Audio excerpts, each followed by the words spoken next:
Good evening മക്കളെ. അപ്പൊ നമ്മുടെ ബിഗ് ലേണിംഗിന്റെ ഒരു പുതിയ വീഡിയോയിലേക്ക് നിങ്ങൾക്ക് എല്ലാവർക്കും സ്വാഗതം. ഓക്കെ, നമ്മുടെ ലീഗൽ മെട്രോളജി ഇൻസ്പെക്ടറിനെ പറ്റിയിട്ടുള്ള ഒരു വീഡിയോ ആണ് നമ്മൾ ചെയ്യുന്നത്. നമുക്കറിയാം, അപ്പോൾ ഇനി നമ്മുടെ എക്സാം ഇരിക്കുന്നത് എപ്പോഴാണ്? സെപ്റ്റംബർ 5 അല്ലെ? അപ്പൊ ഏകദേശം ഒരു മാസത്തിന്റെ അടുത്തേ നമ്മുടെ മുന്നിലുള്ളൂ. ഇനി ഒരു മാസം ഒന്നും നമ്മൾ കണക്കൂട്ടിയിരിക്കാനും പറ്റില്ല അല്ലെ? ചിലപ്പോൾ ചില ദിവസങ്ങളൊക്കെ നമുക്ക് വയ്യാണ്ടിരിക്കാനൊക്കെ സാധ്യതയുണ്ട്. അപ്പൊ നമുക്ക് പ്രൊഡക്റ്റീവായിട്ട് ഇനി വളരെ കുറഞ്ഞ ദിവസങ്ങൾ മാത്രമേ നമ്മുടെ കയ്യിലുള്ളൂ. അത്രയും ദിവസം നിങ്ങൾ എങ്ങനെയാണ് ഈ എക്സാംസിനെ നോക്കി കാണുന്നത്? എത്രത്തോളം നിങ്ങൾക്ക് MCQs, previous year questions work out ചെയ്യാൻ പറ്റൂ, അത്രത്തോളം നിങ്ങളെ റാങ്ക് മുന്നിലേക്ക് വരാനുള്ള ചാൻസസ് കൂടുതലാണെന്ന് നമുക്ക് എല്ലാവർക്കും അറിയാം അല്ലെ? ചിലപ്പോൾ നമ്മൾ ആ MCQs ചെയ്യുന്നതിനനുസരിച്ച് ചില ക്വസ്റ്റ്യൻസ് ഒക്കെ നമുക്ക് അതുപോലെ തന്നെ നമ്മുടെ എക്സാം പേപ്പറിൽ ചിലപ്പോൾ കാണാൻ വേണ്ടി പറ്റും. ചിലപ്പോൾ വേറൊരു എക്സാംസിന് വേണ്ടി ചോദിച്ച ക്വസ്റ്റ്യൻ ആയിരിക്കാം, പക്ഷെ അതേ പാറ്റേണിൽ ചിലപ്പോൾ സെയിം ക്വസ്റ്റ്യൻ തന്നെ നമുക്ക് നമ്മുടെ പേപ്പറിൽ കാണാൻ വേണ്ടി പറ്റും. ഒന്ന് ആലോചിച്ച് നോക്കിയാൽ, നമ്മൾ എക്സാം ഹാളിൽ ഇരുന്ന് എക്സാം എഴുതുന്ന ടൈമിൽ നമ്മൾ വർക്ക്ഔട്ട് ചെയ്ത ക്വസ്റ്റ്യൻസ് ആ പേപ്പറിൽ കാണുന്ന ഒരു രംഗം നിങ്ങളൊന്ന് ആലോചിച്ച് നോക്കിയാൽ എന്ത് രസമായിരിക്കും അല്ലെ? അപ്പോൾ എന്തായാലും അങ്ങനെ അത്രത്തോളം നമ്മുടെ MCQs നമ്മൾ ട്രൈ ചെയ്യുന്നത് നിങ്ങളുടെ റാങ്ക് മുന്നിലേക്ക് എത്താൻ വേണ്ടിയിട്ട് എത്രത്തോളം ചാൻസസ് കൂട്ടുകയാണ് ചെയ്യുന്നത് അല്ലെ? അപ്പൊ ആ ഒരു ഇമ്പോർട്ടൻസോട് കൂടെ തന്നെ നമ്മുടെ ബിഗ് ലേണിംഗ് നിങ്ങൾക്ക് സ്റ്റാർട്ട് ചെയ്തിരിക്കുകയാണ് നമ്മുടെ ഷോർട്ട് ക്വസ്റ്റ്യൻ ഡിസ്കഷൻസ്. അതായത് MCQs കൊണ്ട് ഒരുപാട് MCQs, ഒരുപാട് നമ്മുടെ ലീഗൽ മെട്രോളജി ഇൻസ്പെക്ടറുടെ സിലബസ് പ്രകാരമുള്ള ക്ലാസ്സസ് സബ്ജക്ട്സ് എല്ലാവരും തന്നെ നമ്മുടെ MCQs, നമ്മുടെ ഷോർട്ട് ക്വസ്റ്റ്യൻ സീരീസ് സ്റ്റാർട്ട് ചെയ്യാൻ വേണ്ടി പോവാണ്. അപ്പോൾ അതിൽ തന്നെ കെമിസ്ട്രിയുടെ ഷോർട്ട് ക്വസ്റ്റ്യൻ ഡിസ്കഷൻ സീരീസിന്റെ ഫസ്റ്റ് ക്ലാസ്സിലേക്കാണ് നമ്മളിപ്പോൾ ഇന്ന് കടന്നിരിക്കുന്നത്. ഓക്കെ, അപ്പോൾ ഇനി മുതലുള്ള എല്ലാ ക്ലാസ്സുകളും MCQs ആയിക്കോട്ടെ, ഷോർട്ട് ക്വസ്റ്റ്യൻസ് ഡിസ്കഷൻസ് ആയിക്കോട്ടെ, എന്ത് സീരീസ് ആണെങ്കിലും നിങ്ങൾ എല്ലാം അറ്റൻഡ് ചെയ്യാനും, ഒരുപാട് ക്വസ്റ്റ്യൻസ് നമ്മൾ ഡിസ്കസ് ചെയ്യുന്ന ഓരോ ക്വസ്റ്റ്യൻസും നിങ്ങൾ വർക്ക്ഔട്ട് ചെയ്ത് നോക്കാനും ഒക്കെ നമ്മുടെ കൂടെ ഒപ്പം തന്നെ നമ്മുടെ എക്സാമിന്റെ തലേന്ന് വരെ നിങ്ങൾ ഉണ്ടായിരിക്കണം. ഓക്കെ, അപ്പോൾ നമ്മുടെ ഫസ്റ്റ് ക്ലാസ്സിലേക്ക്, കെമിസ്ട്രിയുടെ ഷോർട്ട് ക്വസ്റ്റ്യൻ ഡിസ്കഷൻ സീരീസിലെ ഫസ്റ്റ് ക്ലാസ്സിലേക്ക് എല്ലാവർക്കും സ്വാഗതം. സോ നമ്മൾ ഫസ്റ്റ് ക്വസ്റ്റ്യൻ നോക്കാം. ഓക്കെ, അപ്പോൾ ഫസ്റ്റ് ക്വസ്റ്റ്യൻ മക്കളൊന്ന് നോക്കിയേ. In an X-ray diffraction experiment using Bragg's law, the first order reflection for a crystal plane occurs at theta is equal to 30 degrees. At what angle will the second order reflection occur for the same spacing and wavelength? അല്ലെ, x-ray diffraction experiment, ബ്രാഗ്സ് law, ഇതൊക്കെ നമ്മുടെ syllabus വളരെ clear cut ആയിട്ട് കൊടുത്തിരിക്കുന്ന portions ആണ്. ഏത് module ആണെന്ന് മക്കൾക്ക് ഓർമ്മയുണ്ടോ? ഏത് മൊഡ്യൂളിൽ നിന്നുള്ള ക്വസ്റ്റ്യൻ ആണെന്ന് ഓർമ്മയുണ്ടോ? സ്റ്റേറ്റ്സ് ഓഫ് മാറ്റർ ആയിരുന്നു അല്ലെ? സ്റ്റേറ്റ്സ് ഓഫ് മാറ്റർ എന്ന് പറയുന്ന മൊഡ്യൂളിൽ നിന്ന് ചോദിച്ചിരിക്കുന്ന ക്വസ്റ്റ്യൻ ആണിത് അല്ലെ? നമ്മുടെ ബ്രാഗ്സ് ലോ ഇൻഡിക്കേറ്റ് ചെയ്യുന്ന ക്വസ്റ്റ്യൻ. അപ്പൊ ബ്രാഗ്സ് ലോ നമുക്കറിയാം എന്താണ്. ബ്രാഗ്സ് ലോയുടെ ഇക്വേഷൻ ഓൾറെഡി നമ്മുടെ ക്വസ്റ്റ്യനിൽ തന്നിട്ടുണ്ട്. എന്നാലും നമുക്കറിയാവുന്നതാണ് എന്താണ് ബ്രാഗ്സ് ലോയുടെ ഇക്വേഷൻ. കെമിക്കൽ ഇക്വേഷൻ എന്ന് പറയുന്നത് L lambda is equal to 2D sin theta. Yes, N lambda is equal to 2D sin theta. N എന്താണ്, ലാംഡ എന്താണ്, ഡി എന്താണ്, തീറ്റ എന്താണെന്നൊക്കെ മക്കൾക്ക് അറിയാമല്ലോ. എല്ലാവരും റീകളക്ട് ചെയ്ത് നോക്കിക്കേ. എന്തായിരുന്നു N എന്തായിരുന്നു? ഇറ്റ് ഈസ് ഇൻഡിജർ അല്ലെ? ഫസ്റ്റ് ഓർഡർ ആണെങ്കിൽ N equal to first one, and second order ആണെങ്കിൽ N equal to 2 അല്ലെ? ലാംഡ എന്ന് പറയുന്നത് എന്തായിരുന്നു? വേവ് ലെങ്ത്, നിങ്ങൾക്കറിയാം. ഡി എന്ന് പറയുന്നത് എന്താണ്? Spacing. And theta is the angle അല്ലെ? അപ്പൊ N lambda is equal to 2D sin theta ആണ് നമ്മുടെ ബ്രാഗ്സ് ലോയുടെ ഇക്വേഷൻ. ദെൻ ക്വസ്റ്റ്യനിൽ നമുക്ക് തന്നിട്ടുണ്ട് ഫസ്റ്റ് ഓർഡർ റിഫ്ലക്ഷൻ ആണെന്ന് പറഞ്ഞിട്ടുണ്ട്. ഫസ്റ്റ് ഓർഡർ റിഫ്ലക്ഷൻ എന്ന് പറയുമ്പോൾ അവിടെ N വാല്യൂ എത്രയാണ് മക്കളെ? N വാല്യൂ എത്രയാണ് വരിക? ഫസ്റ്റ് അല്ലെ, അല്ലെങ്കിൽ 1 അല്ലെ? അപ്പോ ആ ഫസ്റ്റ് ഓർഡർ റിഫ്ലക്ഷന്റെ ആംഗിളും നമുക്ക് തന്നിട്ടുണ്ടല്ലോ. എത്രയാണ് തന്നിരിക്കുന്നത്? 30 ഡിഗ്രി ആണ് തന്നിരിക്കുന്നത് അല്ലെ? അപ്പൊ നമ്മൾ ഇതിൽ ഇക്വേഷനിൽ സബ്സ്റ്റിറ്റ്യൂട്ട് ചെയ്താൽ നമുക്ക് എന്ത് കിട്ടും? N lambda is equal to 2D sin theta. N value 1 ആണ്. സോ ലാംഡ ഈക്വൽ ടു നമുക്ക് എന്തെന്ന് കിട്ടും? 2D sin 30 അല്ലെ? 2D sin 30. ഇതൊന്ന് ചെയ്ത് നോക്കിക്കേ, എന്തായിരിക്കും നമുക്ക് കിട്ടുന്ന വാല്യൂസ്? ലാംഡയുടെ വാല്യൂസ് എന്തായിരിക്കും നോക്കി, ഒന്ന് നോക്കിക്കേ. 2D sin 30യുടെ വാല്യൂ എത്രയാണ് മക്കളെ? sin 30യുടെ വാല്യൂ എത്രയാണ്? 1/2 ആണ്. So 2D into 1/2. 2d into 1/2 എത്രയെന്ന് നമുക്ക് കിട്ടും? Lambda is equal to D എന്ന് കിട്ടി. അതെ, അതായത് നമ്മുടെ വേവ് ലെങ്ത്തും സ്പേസിങ്ങും തമ്മിലുള്ള ഡിസ്റ്റൻസും അതുപോലെ തന്നെ വേവ് ലെങ്ത്തും ഈക്വൽ ആണെന്നാണ് നമ്മളോട് പറഞ്ഞിരിക്കുന്നത് അല്ലെ. ഇനി നമുക്ക് കാണാനുള്ളത് സെക്കൻഡ് ഓർഡർ ആയാൽ ഏത് ആംഗിൾ എന്നുള്ളതാണ് നമുക്ക് കാണാനുള്ളത്. സെയിം സ്പേസിങ് എന്നും പറഞ്ഞിട്ടുണ്ട്, വേവ് ലെങ്ത് ആണെന്നും നമുക്ക് തന്നിട്ടുണ്ട്. അപ്പൊ എന്താണ് നമ്മുടെ തീറ്റയാണ് നമുക്ക് കാണേണ്ടത്, നമ്മുടെ സെക്കൻഡ് ഓർഡർ ആയാലുള്ള തീറ്റ അല്ലെ. നമ്മൾ എങ്ങനെയാ കാണാം? ഒന്ന് വേഗം ചെയ്തു നോക്കി. Lambda is equal to 2d sine theta lambda is equal to D എന്ന് നമുക്ക് ഓൾറെഡി നമുക്ക് കിട്ടിക്കഴിഞ്ഞു അല്ലെ. ഇനി ജസ്റ്റ് നമുക്ക് സിമ്പിൾ ആയല്ലോ. 2 lambda is equal to 2d sine theta അല്ലെ. 2 lambda is equal to 2d sine theta. Lambda എന്ന് പറയുന്നത് d തന്നെയാണ്. So 2d is equal to 2d sine theta എന്ന് നമുക്ക് കിട്ടും അല്ലെ. അതിൽ നിന്ന് നമുക്ക് എന്ത് കിട്ടി? Sine theta is equal to 1 എന്ന് കിട്ടി അല്ലെ. അപ്പൊ തീറ്റയുടെ വാല്യൂ എന്തായിരിക്കും? സൈൻ തീറ്റ 1 ആവണമെങ്കിൽ തീറ്റ ഈസ് ഈക്വൽ ടു ഏത് വാല്യൂ ആയിരിക്കണം മക്കളെ? ഏത് വാല്യൂ ആയിരിക്കണം? 90 ഡിഗ്രി ആയിരിക്കണ്ടേ അല്ലെ. അപ്പൊ നമ്മുടെ ഏതാണ് ആൻസറിലേക്ക് വരുന്നത്? ഡി ഓപ്ഷൻ അല്ലേ. ഡി ഓപ്ഷനിലെ കറക്റ്റ് ആയിട്ടുള്ള ആൻസർ ഇവിടെ വരുന്നത്. അതെ, അപ്പൊ നമ്മുടെ ഈ ഒരു ക്വസ്റ്റ്യൻ, ഈ ഒരു ബ്രാഗ്സ് ലോ ഇക്വേഷൻ വെച്ചിട്ട് ഇങ്ങനത്തെ ഒരുപാട് ക്വസ്റ്റ്യൻസ് നമുക്ക് പ്രതീക്ഷിക്കാവുന്നതാണ്.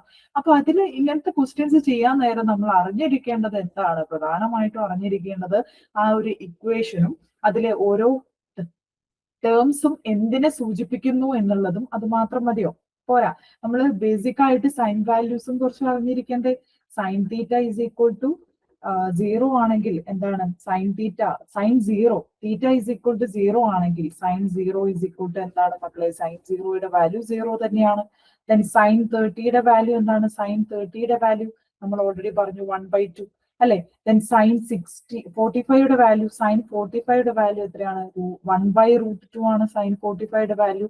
ദെൻ സൈൻ 60യുടെ വാല്യൂ എത്രയാണ്? സൈൻ 60യുടെ വാല്യൂ, സൈൻ 60യുടെ വാല്യൂ എത്രയാണ് മക്കളെ? സൈൻ 60യുടെ value √3/2 and sine 90 is equal to 1. ഇത്രയും വാല്യൂസ് മക്കൾ എന്തായാലും അറിഞ്ഞിരിക്കണേ. സൈൻ 0 0 ആണ്, sine 30 1/2, sine 45 1/√2, then sine 60 √3/2 and sine 90 is equal to 1. ഇത്രയും സൈൻ വാല്യൂസ് നിങ്ങൾ എന്തായാലും അറിഞ്ഞിരിക്കണം. ബ്രാഗ്സ് ലോ ഇക്വേഷൻസ് വെച്ച് നമുക്ക് ചെയ്യണമെങ്കിൽ സൈൻ വാല്യൂസ് എന്തായാലും നിർബന്ധമായിട്ടും അറിഞ്ഞിരിക്കണം. ഓക്കെ, സോ നമുക്ക് രണ്ടാമത്തെ ക്വസ്റ്റ്യനിലേക്ക് പോവാലോ. നമുക്ക് രണ്ടാമത്തെ ക്വസ്റ്റ്യനിലേക്ക് നോക്കാം. നോക്കിക്കേ. A solution of HCl in water is 10% HCl by mass. Find the mole fraction of HCl in this situation. നമ്മളോട് മോൾ ഫ്രാക്ഷൻ ആണ് ചോദിച്ചിരിക്കുന്നത്. HClന്റെ മോൾ ഫ്രാക്ഷൻ കാണാനുള്ള ഇക്വേഷൻ ആണ് ചോദിച്ചിരിക്കുന്നത്. അതാണ് നമ്മളോട് ചോദിച്ചതെങ്കിൽ ഏത് മൊഡ്യൂളിൽ നിന്നുള്ള ഒരു ക്വസ്റ്റ്യൻ ആണ് ഇത് മക്കളെ? ഏത് മൊഡ്യൂളിൽ നിന്നുള്ള ക്വസ്റ്റ്യൻ ആണ്? നമ്മുടെ സെക്കൻഡ് മൊഡ്യൂൾ ആയിട്ടുള്ള സൊല്യൂഷനിൽ നിന്നുള്ള ക്വസ്റ്റ്യൻ അല്ലേ. സൊല്യൂഷനിൽ നിന്നുള്ള ക്വസ്റ്റ്യൻ ആണിത്. നിങ്ങൾക്കറിയാം സൊല്യൂഷനിലെ നമ്മുടെ സിലബസ് വളരെ ചുരുക്കിയാണ് കൊടുത്തിരിക്കുന്നതെങ്കിലും അതിൽ കൊടുത്ത അത്രയും ടേംസ് വളരെ ഇമ്പോർട്ടന്റ് ആണ്. Molality, normality, mole fraction, mass fraction, ഇതൊക്കെയും കാണാനുള്ള ഇങ്ങനത്തെ ടൈപ്പ് ഓഫ് ക്വസ്റ്റ്യൻസ് വേണമെങ്കിൽ അവർക്ക് അവിടെ നിന്ന് ചോദിക്കാം. അതൊക്കെ ഷോർട്ട് ക്വസ്റ്റ്യൻ തന്നെയാണ്. നമ്മുടെ മൊളാലിറ്റി, നോർമാലിറ്റി എന്നുള്ളതൊക്കെ പറയുന്നതൊക്കെ അത്രയും ചോദിക്കാനുള്ള ചാൻസസ് കൂടുതലുള്ള ഏരിയാസ് ആണ്. ഓക്കെ, അപ്പോൾ എന്തായാലും ഈ ഒരു ഏരിയാസ് നിങ്ങൾ കവർ ചെയ്യണം എന്നുള്ളത് ഷുവർ ആണ്. അപ്പൊ നമ്മളോട് ഇവിടെ ചോദിച്ചിരിക്കുന്നത് മോൾ ഫ്രാക്ഷൻ കാണാനാണ് ചോദിച്ചിരിക്കുന്നത്. എത്രയാണ് നമ്മളോട് പറഞ്ഞിരിക്കുന്നത്? A solution of HCl in water is 10% HCl by mass എന്ന് നമുക്ക് തന്നിട്ടുണ്ട്. എന്താണ് അതുകൊണ്ട് മീൻ ചെയ്യുന്നത്? സൊല്യൂഷൻ ഓഫ് HClന്റെയും അതുപോലെ തന്നെ വാട്ടറിന്റെയും സൊല്യൂഷൻ ആണെന്ന് നമ്മളോട് പറഞ്ഞിട്ടുണ്ട്. HClന്റെയും വാട്ടറിന്റെയും സൊല്യൂഷൻ ആണെന്ന് അല്ലെ. 10% HCl ബൈ മാസ് എന്നുകൊണ്ട് എന്താ ഉദ്ദേശിക്കുന്നത്? 10% HCl ബൈ മാസ് എന്തായിരിക്കും ഉദ്ദേശിക്കുന്നത്? നമ്മൾ സപ്പോസ് 100 ഗ്രാം ഓഫ് സൊല്യൂഷൻ ആണ് നമ്മൾ എടുക്കുന്നതെങ്കിൽ അതിൽ എത്ര ഗ്രാം HCl, എത്ര ഗ്രാം വാട്ടർ? 10 ഗ്രാം HClഉം അതുപോലെ തന്നെ 90 ഗ്രാം വാട്ടറും എടുക്കുകയാണെങ്കിലാണ് നമ്മുടെ എന്ത് വരിക? 100 ഗ്രാം സൊല്യൂഷനിലേക്ക് നമ്മൾ കൺവേർട്ട് ചെയ്യുക അല്ലെ. അപ്പോ 10% HCl ബൈ മാസ് എന്ന് പറഞ്ഞാൽ 100 ഗ്രാം സൊല്യൂഷനിൽ 10 ഗ്രാം HClഉം അതുപോലെ തന്നെ 90 ഗ്രാം വാട്ടർ ഉണ്ടെന്നാണല്ലോ അതിന്റെ മീനിങ്. ഇനി 20% ആണെങ്കിലോ 20 ഗ്രാം HClഉം 80 ഗ്രാം വാട്ടറും. 30% ആണെങ്കിലോ 30 ഗ്രാം HClഉം 70 ഗ്രാം വാട്ടറും. അങ്ങനെയായിരിക്കും. അപ്പോൾ നമുക്ക് ഈ ഒരു കോൺസെപ്റ്റ് വെച്ചിട്ട് നമ്മളുടെ ഈ ഒരു ഇക്വേഷൻ വളരെ സിമ്പിൾ ആയിട്ട് ചെയ്തൂടെ? എന്താണ് വരിക? HCl equal to നമുക്ക് മോൾ ഫ്രാക്ഷൻ കാണാനുള്ള ഇക്വേഷൻ നമുക്കറിയാം. HCl equal to HClന്റെ മോൾ ഫ്രാക്ഷൻ ആണ് കാണേണ്ടതെങ്കിൽ NHCl divided by N total അല്ലെ. N ടോട്ടൽ എന്ന് പറയുന്നത് ഏതൊക്കെയാണ്? HCl പ്ലസ് വാട്ടറിന്റെയും മോൾസും കൂടി നമ്മൾ പ്ലസ് ചെയ്താൽ, സമ്മ് ചെയ്താൽ അതിന്റെ N ടോട്ടൽ നമുക്ക് കാണാൻ പറ്റാവുന്നതാണ് അല്ലെ. അപ്പൊ നമുക്ക് ഇതിൽ വാല്യൂസ് സബ്സ്റ്റിറ്റ്യൂട്ട് ചെയ്താൽ മക്കളെ എന്താണ് NHCl അല്ലെ? Number of moles of HCl, number of moles of HCl നമുക്ക് എങ്ങനെ കാണാം? Number of moles of HCl തന്നിരിക്കുന്ന mass divided by molar mass. അപ്പൊ തന്നിരിക്കുന്നത് എത്രയാണ്? 10 gram ആണ്. 10% എന്ന് വെച്ചാൽ 10 gram ഓഫ് HCl ആണ്. മോളാർ മാസ് എത്രയാണ് വരുന്നത്? ഹൈഡ്രജന്റെ 1 പ്ലസ് ക്ലോറിന്റെ 35.5 ആണ്. സോ ടോട്ടൽ 36.5 വരും. 36.5 അത് എത്രയാണ്? ഏകദേശം 0.27 റേഞ്ചിലേക്ക് നമുക്ക് കിട്ടും. 27 റേഞ്ചിലേക്ക് കിട്ടും. ഇനി മോൾ ഫ്രാക്ഷൻ അല്ലെങ്കിൽ number of moles of water ആണെങ്കിലോ അതെങ്ങനെ കാണാം? 90 gram ഓഫ് വാട്ടർ ആണ് നമ്മൾ ഓൾറെഡി അറിഞ്ഞു അല്ലെ. By molar mass of water എത്രയാണ്? 18 ആണ്. അപ്പൊ 90/80 എത്ര കിട്ടും? നമുക്ക് 5 എന്ന് കിട്ടും. 5 നമ്പർ ഓഫ് മോൾസ് എന്ന് കിട്ടും. ഇനി ആ ഒരു ഇക്വേഷനിലേക്ക് ഡയറക്റ്റ് ആയിട്ട് സബ്സ്റ്റിറ്റ്യൂട്ട് ചെയ്താൽ പോരെ. NHCl എത്രയാണ്? 0.27 divided by 5.27. 5 plus 0.27 is equal to 5.27. ഇത് ചെയ്താൽ എത്ര കിട്ടും മക്കളെ? ഏകദേശം റേഞ്ച് പറഞ്ഞ് എത്ര കിട്ടും നമുക്ക്? ഇത് തന്നിരിക്കുന്നത് A ഓപ്ഷൻ തന്നിരിക്കുന്നു, B ഓപ്ഷൻ തന്നിരിക്കുന്നു, C Dയും തന്നിരിക്കുന്നു. ഏതാണ്, ഏത് റേഞ്ചിലേക്കാണ് അപ്രോക്സിമേറ്റ്ലി വാല്യൂസ് വരുന്നത്? നോക്കി ഏത് റേഞ്ചിലേക്കാണ് വരുന്നത്? യെസ്, 0.051 റേഞ്ചിലാണ് കിട്ടിയത് വാല്യൂ അല്ലെ. നിങ്ങൾക്ക് എല്ലാവർക്കും കിട്ടിയെന്ന് വിചാരിക്കുന്നു. 0.051 ആണ് നമ്മുടെ വാല്യൂസ് കിട്ടിയത്. ഈ ഒരു ഇക്വേഷൻ അല്ലെങ്കിൽ ഈ ഒരു ക്വസ്റ്റ്യൻ നമുക്ക് ചെയ്യണമെങ്കിൽ ഇവിടെ പ്രധാനമായിട്ട് നമ്മൾ എന്താ അറിഞ്ഞിരിക്കേണ്ടത്? നമ്പർ ഓഫ് മോൾസ് കാണണമെങ്കിൽ ചില സബ്സ്റ്റൻസിന്റെ, ചില കോമ്പൗണ്ട്സിന്റെ മോളാർ മാസ് മക്കൾ പഠിച്ചിരിക്കണ്ടേ? അത്ര ഇമ്പോർട്ടന്റ് അല്ലേ ഇപ്പൊ ഇവിടെ മോൾ ഫ്രാക്ഷൻ കാണണമെങ്കിൽ? അപ്പൊ നമുക്ക് എങ്ങനെ കാണാൻ പറ്റും? ഇപ്പൊ മൊളാരിറ്റി ആയിക്കോട്ടെ, നോർമാലിറ്റി ആയിക്കോട്ടെ, നമ്പർ ഓഫ് മോൾസ് കാണണമെങ്കിൽ നിങ്ങൾക്ക് എന്തായാലും എന്തേ കാണണം? മോളാർ മാസ് അറിഞ്ഞിരിക്കണം അല്ലെ. അപ്പൊ അതെങ്ങനെ നമുക്ക് കാണാൻ വേണ്ടി പറ്റും? നമ്മൾക്ക് കുറച്ച് കോമ്പൗണ്ട്സിന്റെ ഗ്രാം മോളാർ മാസ് നമുക്ക് പഠിച്ചു വെക്കണം. ദെൻ വാട്ടറിന്റെ ആണെങ്കിൽ 18 gram ആണ്. 18 gram ആണ് വാട്ടറിന്റെ molar mass. Then carbon dioxide CO2 നമുക്ക് തരാം. അത് എത്രയാണ്? 44 gram ആണ്. ദെൻ സോഡിയം ക്ലോറൈഡ് വളരെ ഇമ്പോർട്ടന്റ് ആയിട്ടുള്ള കോമ്പൗണ്ട് ആണ് സോഡിയം ക്ലോറൈഡ്. സോഡിയം ക്ലോറൈഡിന്റെ എത്രയാണ് മക്കളെ? 58 ആണ് വരുന്നത്. 58 gram ആണ് വരുന്നത്. Then H2SO4 സൾഫ്യൂരിക് ആസിഡിന്റെ നമ്മൾ അറിഞ്ഞിരിക്കണം. ഇറ്റ് ഈസ് 98 gram ആണ് വരുന്നത് സൾഫ്യൂരിക് ആസിഡ്. അതുപോലെ തന്നെ സോഡിയം ഹൈഡ്രോക്സൈഡ് NaOH, സോഡിയം ഹൈഡ്രോക്സൈഡിന്റെ വാല്യൂ എത്രയാണെന്ന് അറിയോ? 40 gram ആണ്. യെസ്, 40 gram ആണ് വരുന്നത്. ഇനി അമോണിയ NH3യുടെ ആണെങ്കിൽ ആർക്കെങ്കിലും അറിയോ? NH3യുടെ മോളാർ മാസ് എത്രയാണെന്ന്? 17 gram ആണ്. 17 gram ആണ്. ദെൻ കാൽഷ്യം കാർബണേറ്റ് എത്രയാണെന്ന് അറിയോ? 100 ആണ്. 100 gram ആണ് കാൽഷ്യം കാർബണേറ്റ്. ദെൻ ഗ്ലൂക്കോസ് എത്രയാണെന്ന് അറിയോ മക്കളെ? ഗ്ലൂക്കോസ് എത്രയാണെന്ന് അറിയോ? 180 ആണ് ഗ്ലൂക്കോസ്. 180 gram ആണ് ഗ്ലൂക്കോസ് വരുന്നത്. ഇനി അടുത്തത് എത്തനോൾ ചോദിക്കാനുള്ള ചാൻസസ് ഉണ്ട്. എത്തനോളിന്റെ വാല്യൂ എത്രയാണ് വരിക മക്കളെ? 46 ആണ് വരിക കേട്ടോ. 46 gram ആണ് വരിക. ദെൻ സൂക്രോസ് ഒക്കെ ചോദിക്കാൻ ചാൻസസ് ഉണ്ട്. സൂക്രോസ് എത്രയാണ് വരിക? 342 gram ആണ് സൂക്രോസ് വരുന്നത് കേട്ടോ.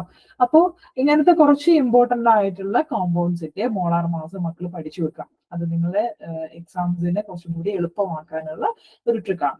സോ വാട്ടറിന്റെ 18 gram, കാർബൺ ഡൈ ഓക്സൈഡിന്റെ 44 gram, NaClന്റെ 58 gram, അങ്ങനെ കുറച്ച് കോമ്പൗണ്ട്സിന്റെ മക്കളെ എന്തായാലും തീർച്ചയായിട്ടും പഠിച്ചു വെക്കണം കേട്ടോ. അത് ഇമ്പോർട്ടന്റ് ആണ്. കാരണം നമ്പർ ഓഫ് മോൾസ് എന്ന് പറയുന്ന ഒരു ടേംസ് വരുന്നത് കൊണ്ട് തന്നെ നിങ്ങൾക്ക് മോളാർ മാസ് എന്ന് പറയുന്ന സാധനം അറിഞ്ഞിരിക്കണം. ഓക്കെ, അപ്പൊ കുറച്ച് കോമ്പൗണ്ട്സിന്റെ ഇമ്പോർട്ടന്റ് ആയിട്ട് കോമൺ ആയിട്ട് ചോദിച്ചു വരുന്ന ആളുകളുടെ മോളാർ മാസ് ആണ് നമ്മളോട് ഇപ്പൊ തൽക്കാലം പറഞ്ഞിരിക്കുന്നത്. ഇനി നിങ്ങൾക്ക് കളക്ട് ചെയ്യാനും പഠിക്കാൻ പറ്റുമെങ്കിൽ നിങ്ങൾക്ക് അത്രയും നല്ലത്. ഓക്കെ, സോ ഇത്രയും കാര്യങ്ങൾ എന്തായാലും ബേസിക് ആയിട്ട് നിങ്ങൾ അറിഞ്ഞിരിക്കണം ഇങ്ങനത്തെ ഒരു ക്വസ്റ്റ്യൻ വരികയാണെങ്കിൽ. ഓക്കെ, സോ നമുക്ക് അടുത്ത ക്വസ്റ്റ്യനിലേക്ക് പോയാലോ. അടുത്തത് ഒരു സ്റ്റേറ്റ്മെന്റ് ടൈപ്പ് ക്വസ്റ്റ്യൻ ആണ്. വായിച്ചു നോക്കിയേ.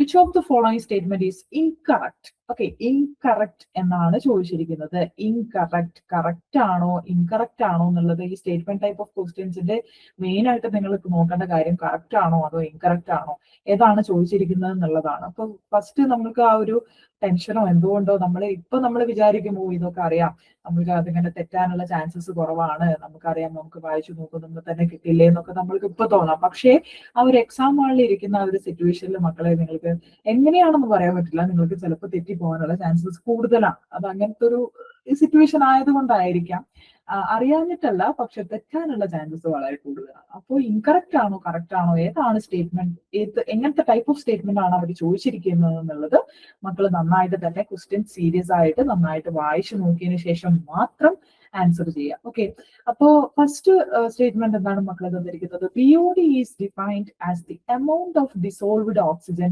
Required by bacteria while oxidising organic matter under aerobic conditions. എന്താണ് BOD എന്നുള്ളത് അറിഞ്ഞ ഒരു വ്യക്തിക്ക് ഇത് ചെയ്യാനുള്ള ഈ ഒരു സ്റ്റേറ്റ്മെന്റ് ശരിയാണോ തെറ്റാണെന്ന് കറക്റ്റ് ആയിട്ട് മനസ്സിലാവും അല്ലെ. എന്താണ് BOD അഥവാ എന്താണ് അതിന്റെ ഫുൾ ഫോം എന്തായിരുന്നു മക്കളെ? BOD biological or biochemical oxygen demand. Biological or biochemical oxygen demand എന്നുള്ളതാണ് നമ്മുടെ BOD-യുടെ ഫുൾ ഫോം അല്ലെ. എന്ത് വേണമെങ്കിൽ ചോദിക്കാം, BOD-യുടെ ഫുൾ ഫോം അങ്ങനെയും ചോദിക്കാം കേട്ടോ. So biological or biochemical oxygen ഡിമാൻഡിനെയാണ് നമ്മൾ BOD എന്ന് പറയുന്നത്. BOD എന്താണ്, അതിന്റെ ഡെഫിനിഷൻ എന്താണ്? അത് തന്നെയാണ് ആ ഫസ്റ്റ് സ്റ്റേറ്റ്മെന്റ് അല്ലെ. Is defined as the amount of dissolved oxygen required by bacteria while oxidising organic matter under aerobic conditions. അത് തന്നെയാണ് അതിന്റെ ഡെഫിനിഷൻ അല്ലെ. കാരണം എന്താ, ഒരു ബാക്ടീരിയക്ക് എന്താണ് ഓർഗാനിക് മാറ്റർ ഓക്സിഡൈസ് ചെയ്യാൻ, എയറോബിക് കണ്ടീഷനിൽ ഓക്സിഡൈസ് ചെയ്യാൻ വേണ്ട ഡിസോൾവ്ഡ് ഓക്സിജന്റെ എമൗണ്ടിനെയാണ് നമ്മൾ BOD എന്ന് പറയുന്നത് അല്ലെ. The sample of BOD determination is usually incubated for 5 days. First statement correct ആണെന്ന് നമുക്ക് മനസ്സിലായേ. ഫസ്റ്റ് സ്റ്റേറ്റ്മെന്റ് തന്നിരിക്കുന്നത് BOD-യുടെ ഡെഫിനിഷൻ തന്നെയാണ്. എന്നാൽ സെക്കൻഡ് സ്റ്റേറ്റ്മെന്റോ, the sample of BOD determination is usually incubated for 5 days. എന്താ അതിന്റെ ഒരു കിടപ്പ്? എങ്ങനെയാണ് BOD-യുടെ ഓൾമോസ്റ്റ് 5 days ഒക്കെ എടുക്കുന്ന പ്രോസസ് ആണോ? തീർച്ചയായിട്ടും അല്ലെ. ഓഫ് കോഴ്സ് BOD നമ്മൾ ആ ഒരു 5 days ഉള്ളിലാണ് നമ്മൾ ആ മെഷർ ചെയ്യുന്നത് അല്ലെ.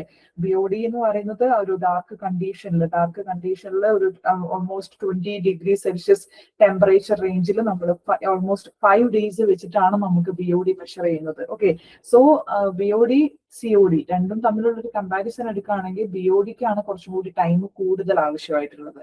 സോ BOD-യുടെ സെക്കൻഡ് സ്റ്റേറ്റ്മെന്റ് ഇതും ഈ സ്റ്റേറ്റ്മെന്റും കറക്റ്റ് ആയിട്ടുള്ള ഒരു സ്റ്റേറ്റ്മെന്റ് ആണ്. തന്നെ അടുത്ത ആള് വരുന്നു COD. COD-യുടെ ഫുൾ ഫോം എന്താ മക്കളെ? COD കെമിക്കൽ ഓക്സിജൻ ഡിമാൻഡ് ആണ് COD അല്ലെ. COD is the chemical oxygen demand. COD is equal to chemical oxygen demand. Chemical oxygen demand ആണ് നമ്മുടെ COD എന്ന് പറയുന്നത്. So COD is a measure of the chemically oxidizable and biologically inert matter. ആ sentence ശരിയാണോ തെറ്റാണോ? മക്കൾ പറ. COD is a measure of the chemically oxidizable and biologically inert matter. ശരിയാണല്ലേ. ശരിയാണ്. COD എന്ന് പറയുന്നത് എന്താണ്? ഒരു കറക്റ്റ് ആയിട്ടുള്ള സ്റ്റേറ്റ്മെന്റ് തന്നെയാണ് ചോദിക്കുന്നത്. COD measures oxygen needed to chemically oxidize all organic and inorganic pollutants quickly എന്ന് നമ്മൾ ഓൾറെഡി പഠിച്ച ഡെഫിനിഷൻ ആണ്. COD എന്ന് പറയുന്നത് എന്താണ്? ക്വിക്ക് ആയിട്ടുള്ള പ്രോസസ് ആണ്. ഫ്യൂ ഹവേഴ്സിന്റെ ഉള്ളിൽ തന്നെ നമുക്ക് അതിന്റെ വാല്യൂ കിട്ടും. പക്ഷെ BOD ആണ് നമുക്ക് ഓൾമോസ്റ്റ് 5 days-ഓളം എടുക്കുന്നത്. സോ തേർഡ് സ്റ്റേറ്റ്മെന്റും കറക്റ്റ് ആയിട്ടുള്ള സ്റ്റേറ്റ്മെന്റ് തന്നെയാണ്. Then last statement നോക്കിയേ, BOD is the concentration of dissolved oxygen in a specified volume of the sample. അങ്ങനെയാണോ? അല്ല അതെ. നമ്മുടെ ഓക്സിഡൈസിങ് ഓർഗാനിക് മാറ്ററിനെ ഓക്സിഡൈസ് ചെയ്യാൻ വേണ്ടിയിട്ട് ബാക്ടീരിയ എടുക്കുന്ന ഡിസോൾവ്ഡ് ഓക്സിജന്റെ എമൗണ്ടിനെയാണ് നമ്മൾ BOD എന്ന് പറയുന്നത്. അല്ലാതെ dissolved oxygen concentration in specified volume of the sample ആണോ? അല്ല. അപ്പോ BOD എന്ന് പറയുന്നത് എന്താണ്? നമ്മുടെ ഫസ്റ്റ് BOD-യുടെ ഡെഫിനിഷൻ എന്തായാലും ഫസ്റ്റ് സ്റ്റേറ്റ്മെന്റ് തന്നെ വളരെ ക്ലിയർ കട്ട് ആയിട്ട് കൊടുത്തത് കൊണ്ട് നമുക്ക് D എന്ന് പറയുന്ന സ്റ്റേറ്റ്മെന്റ് തെറ്റാണെന്ന് നമുക്ക് പറയാം. Okay, so option D is the right answer. BOD fourth statement അല്ലെങ്കിൽ ഓപ്ഷൻ D ആണ് ഇൻകറക്റ്റ് ആയിട്ട് വന്നിട്ടുള്ള സ്റ്റേറ്റ്മെന്റ് എന്ന് മനസ്സിലാക്കുക. അതുപോലെ തന്നെ BOD COD രണ്ടും തമ്മിലുള്ള ഒരു കമ്പാരിസൺ പോലെ മക്കൾ പഠിച്ചിരിക്കണം. BOD എന്ന് പറയുന്നത് ബയോളജിക്കൽ അല്ലെങ്കിൽ ബയോകെമിക്കൽ ഓക്സിജൻ ഡിമാൻഡ് ആണ്. ബട്ട് COD എന്ന് പറയുന്നത് കെമിക്കൽ ഓക്സിജൻ ഡിമാൻഡ് ആണ്. ദെൻ BOD എന്ന് പറയുന്നത് നമുക്ക് ഓൾമോസ്റ്റ് 5 days കൊണ്ട് നമ്മൾ അറിയുന്ന ഒരു എമൗണ്ട് ആണ്. പക്ഷേ COD എന്ന് പറയുന്നത് നമുക്കൊരു കുറച്ച് മണിക്കൂർ കൊണ്ട് തന്നെ CODയുടെ വാല്യൂ നമുക്ക് മനസ്സിലാക്കാൻ വേണ്ടി പറ്റും. ഇനി BODയുടെയും CODയുടെയും വാല്യൂസ് ഒരു ഡ്രിങ്കിങ് വാട്ടർ പർപ്പസിന് നമ്മൾ എടുക്കുകയാണെങ്കിൽ അവിടെ എത്രത്തോളം വാല്യൂസ് കാണിക്കണം? BODയുടെ വാല്യൂ 0 ആയിരിക്കണം. നമ്മളൊരു വാട്ടറിനെ ഡ്രിങ്കിങ് പർപ്പസിന് യൂസ് ചെയ്യുന്നുണ്ടെങ്കിൽ അതിന്റെ BOD വാല്യൂ 0 ആയിരിക്കണം. പക്ഷെ COD വാല്യൂ എന്ന് പറയുന്നത് ഏകദേശം <10 mg/L ആയാൽ തന്നെ അതിനെ ഡ്രിങ്കിങ് വാട്ടർ പർപ്പസിന് നമുക്ക് എടുക്കാൻ വേണ്ടി പറ്റുന്നതാണ്. Okay, so COD value <10 mg/L ആണ്. BOD എന്ന് പറയുന്നത് 0 വാല്യൂ. ഓക്കെ, അതായിരിക്കണം നമ്മുടെ ഡ്രിങ്കിങ് വാട്ടറിന്റെ വാല്യൂസ് കിടക്കേണ്ടത്. ഓക്കെ, സോ നമ്മുടെ നെക്സ്റ്റ് ക്വസ്റ്റ്യനിലേക്ക് പോയാലോ? നെക്സ്റ്റ് ക്വസ്റ്റ്യൻ നോക്കിയേ. Biodegradable polymer nylon 26 is synthesized from. Yes മക്കളെ പറഞ്ഞോളൂ. ബയോഡിഗ്രേഡബിൾ പോളിമർ നൈലോൺ 26 ആണ്. അതിന്റെ മോണോമേഴ്സ് ഏതൊക്കെയാണെന്നാണ് ചോദിച്ചിരിക്കുന്നത്. ഈ നമ്മുടെ പോളിമേഴ്സ് എന്ന് പറയുന്ന മൊഡ്യൂളിൽ നിന്നുള്ള ക്വസ്റ്റ്യൻ ആണ്. മക്കളെ പോളിമേഴ്സ് ഒന്നും വിട്ടുകളയല്ലേ. പോളിമേഴ്സ് ഒക്കെ എന്ന് പറയുന്നത് ഡയറക്റ്റ് ആയിട്ട് നിങ്ങളോട് ക്വസ്റ്റ്യൻസ് ചോദിക്കുന്ന ഏരിയാസ് ആണ്. പോളിമേഴ്സ് എന്ന് പറയുന്ന മൊഡ്യൂൾ പഠിച്ചു പോയാൽ ക്വസ്റ്റ്യൻസ് നമുക്ക് വന്നാൽ ഈസി ആയിട്ട് സ്കോർ ചെയ്യാൻ വേണ്ടി പറ്റും.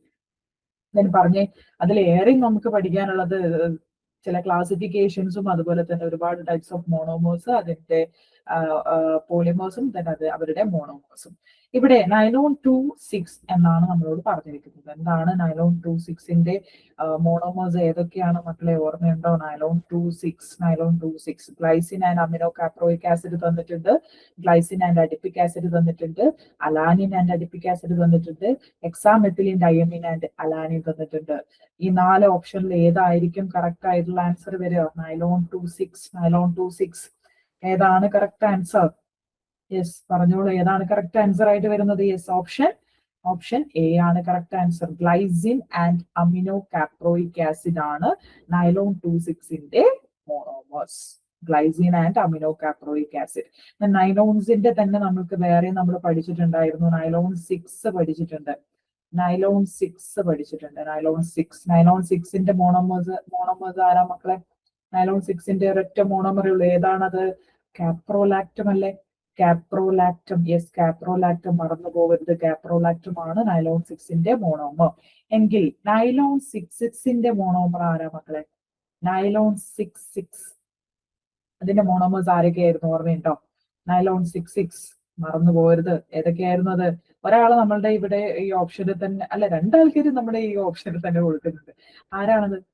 ഓർമ്മയുണ്ടോ? ഈ ഒരു ഓപ്ഷൻ കാണുമ്പോൾ തന്നെ നിങ്ങൾക്ക് അത് കത്തണം. ഏതാണ്? ഹെക്സാമെത്തിലീൻ ഡയമീൻ അല്ലെ? Hexamethylene diamine. ഒരാളെ കിട്ടി. അടുത്ത ആളാരാണ്?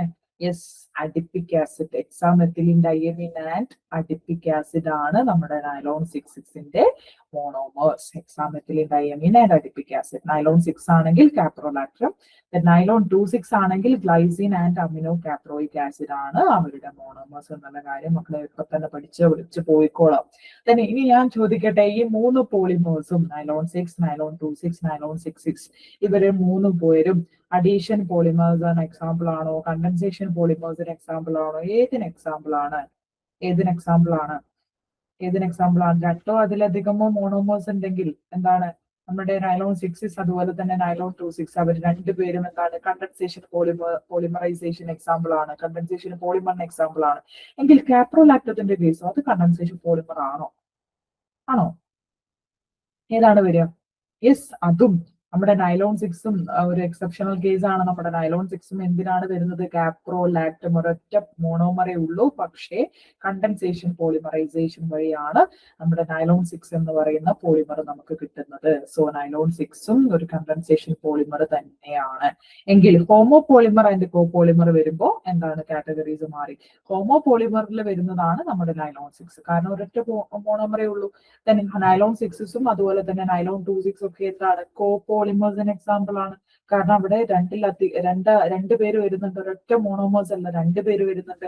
സോ കോ പോളിമറിന് എക്സാമ്പിൾ ആണ് നൈലോൺ 26ഉം നൈലോൺ 66ഉം. പക്ഷേ ഹോമോ പോളിമറിന് എക്സാമ്പിൾ ആണ് നമ്മുടെ നൈലോൺ 6. പക്ഷെ മൂന്ന് പേരും കണ്ടൻസേഷൻ പോളിമേഴ്സ് ആണെന്നുള്ള കാര്യം ഇപ്പൊ തന്നെ പഠിച്ചു പോയിക്കോളാം. Okay, monomers. ഓക്കെ, അപ്പൊ അത്രയും കാര്യം ഷുവറായി. ഈ ചാപ്റ്ററിന് എന്തായാലും മക്കളെ അടുത്ത മോണോമേഴ്സ് അത്രയും നമ്മൾ ഒരുപാട് മോണോമേഴ്സും ഒരുപാട് പോളിമേഴ്സും ക്ലാസിഫിക്കേഷനും അതുപോലെ തന്നെ അതിന് ഓരോന്നിനും എക്സാമ്പിൾസ് ഒക്കെ നമ്മൾ പഠിക്കുന്നുണ്ട്. അതൊക്കെ വൃത്തിക്ക് പഠിച്ചു പോയിക്കോളാം കേട്ടോ. നമ്മള് ഡയറക്റ്റ് ക്വസ്റ്റ്യൻസ് വരുന്ന ഏരിയാസ് ആണ്, മക്കളെ വിട്ട് കളയരുത്. സോ പോളിമേഴ്സിൽ നിന്നുള്ള ഒരൊറ്റ ക്വസ്റ്റ്യൻ. ദെൻ അടുത്ത ക്വസ്റ്റ്യൻ നോക്കിയേ. Which of the following compound shows only 4 peaks in the carbon-13 NMR spectrum? അല്ലെ, നമ്മുടെ സ്പെക്ട്രോസ്കോപ്പിയിൽ നിന്ന് വരുന്നതാണ് ക്വസ്റ്റ്യൻ. സ്പെക്ട്രോസ്കോപ്പിയിൽ നിന്നല്ലേ നമ്മുടെ NMR എന്ന് ചോദിച്ചിരിക്കുന്ന ക്വസ്റ്റ്യൻ ആണ്. Yes, spectroscopy. Yes. Which of the following compound shows only 4 peaks in the carbon-13 NMR spectrum? 4 പീക്സേ കാണിക്കുന്നുള്ളൂ എന്നാണ് പറഞ്ഞിരിക്കുന്നത്. 4 പീക്സേ കാണിക്കുന്നുള്ളൂ എന്നുള്ളത് കൊണ്ട് അർത്ഥമാക്കുന്നത് എന്താണ്? Four different types of carbon atom present ആയ മോളിക്യൂൾ ആണ് അല്ലെ. 4 ഡിഫറെന്റ് എൻവയോൺമെന്റിലുള്ള കാർബൺ ആറ്റംസ് ആ ഒരു കോമ്പൗണ്ടിൽ ഉണ്ടായിരിക്കണം. അതുകൊണ്ടാണ് അവർ 4 പീക്സ് കാണിക്കുന്നത്. അപ്പോ 2 മീഥൈൽ പ്രൊപ്പൈൻ തന്നിട്ടുണ്ട്, പെന്റാൻ 2 തന്നിട്ടുണ്ട്, പെന്റാൻ 3 തന്നിട്ടുണ്ട്, ദെൻ ബ്യൂട്ടനോൺ തന്നിട്ടുണ്ട്. ഇവര് 4 പേരും ഏതാണ് കോമ്പൗണ്ട് എന്നുള്ളത് നമ്മൾ അറിഞ്ഞിരിക്കണം അല്ലെ. 2 മീഥൈൽ പ്രൊപ്പൈൻ ആണ് ഇവിടെ ലോങ് ചെയിൻ അല്ലെ. ഓർഗാനിക് കെമിസ്ട്രിയിൽ പ്രൊപ്പൈൻ ആണ് നമ്മുടെ ലോങ് ചെയിൻ. പ്രൊപ്പൈൻ എന്ന് പറയുന്നത് എന്താണ് മക്കളെ? 3 കാർബൺ ആറ്റംസ് ഉള്ളതാ അല്ലെ. മെത്ത് എന്ന് പറയുന്നത് എന്താണ്? മീഥൈൻ എന്നൊക്കെ പറയുന്നത് എന്താണ്? 1 കാർബൺ ആറ്റം. എത്ത് എന്ന് പറയുന്നത് 2 കാർബൺ ആറ്റം. പ്രൊപ്പ് എന്ന് പറയുന്നത് 3 കാർബൺ ആറ്റം. ദെൻ ബ്യൂട്ട് എന്ന് പറയുന്നത് 4 കാർബൺ ആറ്റം. പെന്റ് എന്ന് പറയുന്നത് 5 കാർബൺ ആറ്റം. ദെൻ ഹെക്സ് എന്ന് പറയുന്നത് 6. ദെൻ സെപ്റ്റ് എന്ന് പറയുന്നത് 7. ദെൻ ഒക്ട് എന്ന് പറയുന്നത് 8. അത്രയും അങ്ങനെ പോകും.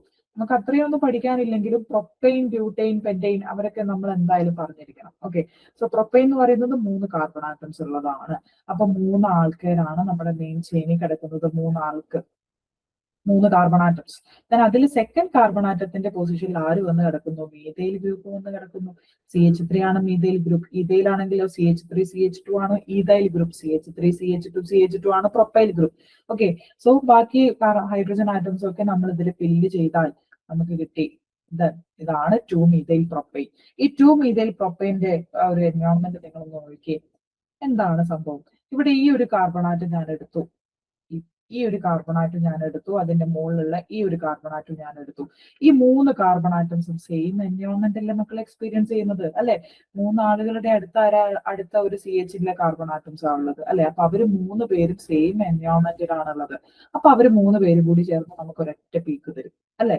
എങ്കിൽ നടുവിലെ നമ്മുടെ CH കാർബൺ ആറ്റം അത് വേറൊരു എൻവയോൺമെന്റിലാണുള്ളത്. അപ്പോൾ ഇവിടെ നമുക്ക് ടോട്ടൽ ആയിട്ട് കാണാൻ വേണ്ടി പറ്റുന്നത് 2 പീക്സ് ആണ്. 2 പീക്സ് നമുക്ക് ഇതിൽ കാണാൻ പറ്റുള്ളൂ. എങ്കിൽ പെന്റാൻ 2 ഓണിലോ ഓൺ എന്ന് പറയുന്ന ഗ്രൂപ്പ് വരുന്നത് എപ്പോഴാണ് മക്കളെ? CO ഗ്രൂപ്പ് വരുമ്പോഴാണ്. ഓക്കെ, CO കാർബണിൽ ഗ്രൂപ്പ് വരുമ്പോഴാണ് നമ്മൾ ഓൺ എന്നുള്ള പേര് കൊണ്ട് നമ്മൾ വിളിക്കുന്നത്. സോ പെന്റാൻ 2 ഓൺ എന്ന് പറയുന്നത് സെക്കൻഡ് പൊസിഷനിൽ CO ഗ്രൂപ്പ് അല്ലെ. ദെൻ CH2 CH3 ഇതാണ് നമ്മുടെ കോമ്പൗണ്ട്. ഓക്കെ, അപ്പൊ നോക്കിക്കേ എത്ര ഡിഫറെന്റ് ടൈപ്സ് ഓഫ് പീക്സ് നമുക്ക് കിട്ടാൻ ചാൻസസ് ഉണ്ട്. ഒന്ന് വേഗം നോക്കിക്കേ എത്രയാണ്. കാരണം 5 പീക്സ് കിട്ടും. കാരണം 5 കാർബൺ ആറ്റംസ് ഡിഫറെന്റ് എൻവയോൺമെന്റിലാണ് അല്ലെ. CO ഒരു സെക്കൻഡ് നമ്മൾ ഒരു പീക്ക് തരും. ദെൻ ഈ ഒരു CH2 ഗ്രൂപ്പ് സെയിം എൻവയോൺമെന്റ് ആണോ അടുത്തിടെ കിടക്കുന്ന CH2 ഗ്രൂപ്പ് പോലെ? അല്ല. കാരണം ഈ CH2 നമ്മുടെ തേർഡ് എന്ന് ഞാൻ മാർക്ക് ചെയ്ത CH2 ഗ്രൂപ്പിന്റെ ലെഫ്റ്റ് സൈഡിൽ CO ഗ്രൂപ്പും റൈറ്റ് സൈഡിൽ CH2 ഗ്രൂപ്പും ആണ്. പക്ഷെ നമ്മൾ 4 എന്ന് മാർക്ക് ചെയ്യുന്ന ഈ ഒരു CH2ന്റെ ഗ്രൂപ്പിലെ കാർബൺ നോക്കിയാട്ടെ, തൊട്ടടുത്തിരിക്കുന്നത് ഒരു CH2 ഒരു CH3 അല്ലെ. അപ്പൊ രണ്ടിന്റെയും എൻവയോൺമെന്റ് ഡിഫറെന്റ് ആണ്.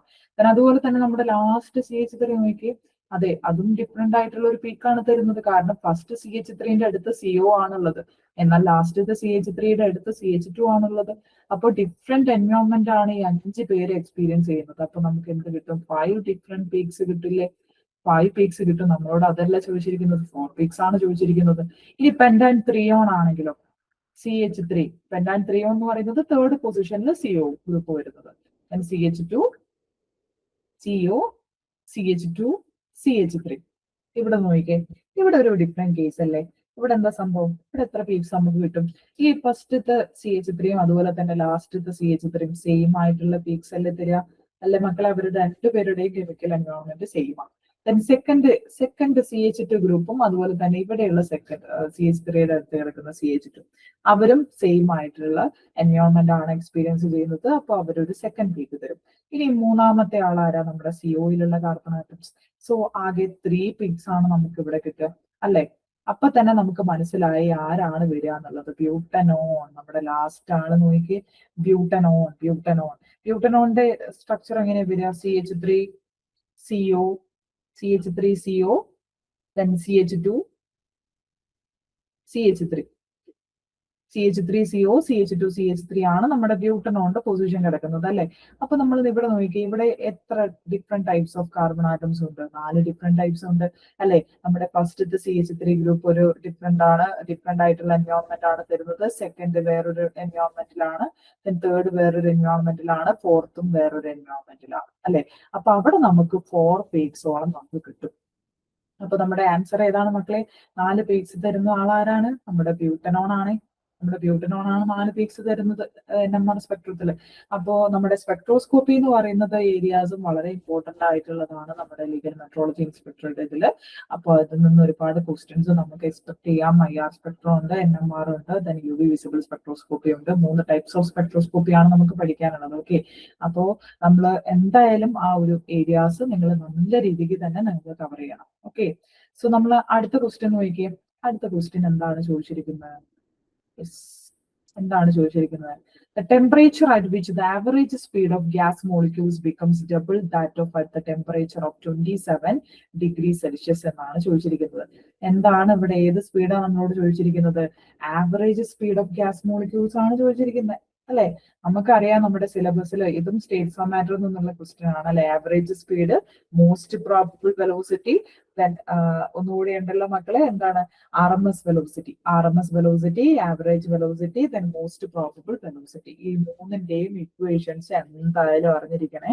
ഇതിൽ നിന്ന് നമുക്ക് ക്വസ്റ്റ്യൻസ് ചോദിക്കാനുള്ള ചാൻസസ് ഏറെയാണ്. നമ്മുടെ കഴിഞ്ഞ പ്രാവശ്യം ക്വസ്റ്റ്യൻസ് ഉണ്ടായിരുന്നു അല്ലെ? അതിന്റെ മുന്നത്തെ പ്രാവശ്യം ക്വസ്റ്റ്യൻസ് ചോദിച്ചിരുന്നു കേട്ടോ ഇത് ഏരിയയിൽ നിന്ന്. അപ്പോ the temperature at which the average speed of gas molecules becomes double that of at the temperature of 27 degrees Celsius. അപ്പൊ നമുക്ക് ആവറേജ് സ്പീഡിന്റെ ഇക്വേഷൻ അറിഞ്ഞിരിക്കണം. എന്താണ് ആവറേജ് സ്പീഡിന്റെ equation? V average is equal to √8RT/πm ആണ് നമ്മുടെ ഇക്വേഷൻ കിടക്കുന്നത്. 8RT/πm. അപ്പൊ ഇക്വേഷനിൽ നിന്നും തന്നെ നമുക്ക് അറിയാം ആവറേജ് വെലോസിറ്റി എന്തിന് ഡയറക്ട്ലി പ്രൊപ്പോർഷണൽ ആണ്? നമ്മുടെ റൂട്ട് ടെമ്പറേച്ചറിന് ഡയറക്ട്ലി പ്രൊപ്പോർഷണൽ ആണ് അല്ലെ? അപ്പൊ നമ്മൾ റേഷ്യോ എടുക്കുകയാണെങ്കിൽ V1/V2 എടുക്കുകയാണെങ്കിൽ അതെങ്ങനെയായിരിക്കും നമുക്ക് കിട്ടുക? √T1/T2 ആണ് നമുക്ക് കിട്ടുക. ഓക്കെ, അപ്പൊ ഇവിടെ എന്താണ് ചോദിച്ചിരിക്കുന്നത്? ബിക്കം ഡബിൾ അല്ലെ? അപ്പൊ നമ്മുടെ ആവറേജ് സ്പീഡ് ഡബിൾ ആണെങ്കിൽ ആ ഒരു ടൈമിൽ ടെമ്പറേച്ചർ എത്രയായിരിക്കും എന്നാണ് നമ്മളോട് ക്വസ്റ്റ്യനിൽ ചോദിച്ചിരിക്കുന്നത്. അതായത് V2/V1 ചെയ്യുകയാണെങ്കിൽ, V2/V1 ആണ് നമ്മൾ ചെയ്യുന്നതെങ്കിൽ എന്താണ്? V2/V1 എന്ന് പറയുന്നത് 2V1/V1 അല്ലെ? കാരണം എന്താ? V1 എന്ന് പറയുന്നത് ഫസ്റ്റ് ആവറേജ് സ്പീഡ് ആണ്. സെക്കൻഡ് ആവറേജ് സ്പീഡ് ഫസ്റ്റിന്റെ ഡബിൾ ആണെന്നാണ് നമ്മളോട് പറഞ്ഞിരിക്കുന്നത്. അപ്പൊ ഡബിൾ ആയിട്ടുള്ള അന്നേരത്തെ ടെമ്പറേച്ചർ ആണ് നമുക്ക് കാണേണ്ടത്. അപ്പൊ എങ്ങനെയാണ് ടെമ്പറേച്ചറിന്റെ ഇത് വരിക? 27 ഡിഗ്രി സെൽഷ്യസ് ആണ്. അവിടെ ഡിഗ്രി സെൽഷ്യസിലാണ് നമുക്ക് ടെമ്പറേച്ചർ തന്നിരിക്കുന്നത്. അതിനെ നമുക്ക് കൺവേർട്ട് ചെയ്യണം, കെൽവിനിലേക്ക് കൺവേർട്ട് ചെയ്യണം. എങ്ങനെ കൺവേർട്ട് ചെയ്യാം? 273 ആഡ് ചെയ്താൽ മതി. അപ്പൊ നമുക്ക് എത്ര കിട്ടി? 300 കെൽവിൻ എന്ന് കിട്ടും ആൻസർ അല്ല, ജസ്റ്റ് ഇതിന്റെ കൺവേർഷൻ നടത്തിയാൽ 300 കെൽവിൻ ടെമ്പറേച്ചർ എന്ന് കിട്ടും അല്ലെ? അപ്പൊ അത് നമുക്ക് ഇതിൽ സബ്സ്റ്റിറ്റ്യൂട്ട് ചെയ്താൽ എന്ത് കിട്ടും? T2/300 എന്ന് നമുക്ക് കിട്ടും അല്ലെ?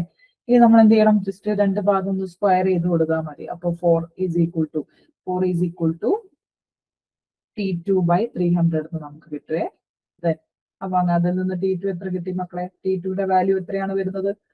1200 ഡിഗ്രി സെൽഷ്യസ് ആണോ? നമുക്ക് ഇവിടെ ഓപ്ഷനിൽ ഡിഗ്രി സെൽഷ്യസിൽ കൊടുത്തിട്ടുണ്ട്. 1200 ഡിഗ്രി സെൽഷ്യസ് എന്ന് നമുക്ക് ആൻസർ കൊടുത്തിട്ടുണ്ട്. അപ്പൊ മക്കൾ നേരെ പോയി 1200 ഉണ്ടല്ലോ, അപ്പൊ അത് തന്നെ ആൻസർ വിചാരിച്ചാണ്ട് നേരെ പോയി ടിക്ക് ചെയ്യും. ആണോ? അല്ല, 1200 കെൽവിനിലാണ് നമുക്ക് കിട്ടിയിരിക്കുന്ന ടെമ്പറേച്ചർ അല്ലെ.